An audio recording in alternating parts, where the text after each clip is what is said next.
यरहू के नबीना।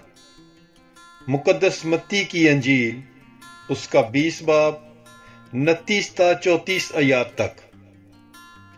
और जब वो यरहू से निकल रहे थे तो एक बड़ा हजूम उसके पीछे हो लिया।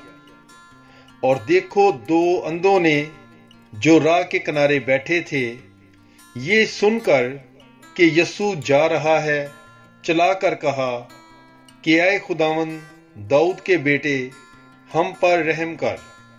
और लोगों ने उन्हें झिड़का कि चुप रहें, लेकिन वो और भी चलाकर बोले कि ऐ खुदावंद दाऊद के बेटे, हम पर रहम कर। और यीशु खड़ा हो गया और उन्हें बुलाकर कहा, तुम क्या चाहते हो कि मैं तुम्हारे लिए करूं? उन्होंने उससे कहा, ऐ खुदावंद, ये कि हमारी आंखें खुल जाएं। यीशु ने तरस खाकर उनकी आंखों को छुआ और वो फौरन बीना हो गए और उसके पीछे हो लिए। पाकलाम के पढ़े और सुने जाने पर खुदावंद की बरकत हो। खुदा का शुक्र हो। God bless you. Bible is life.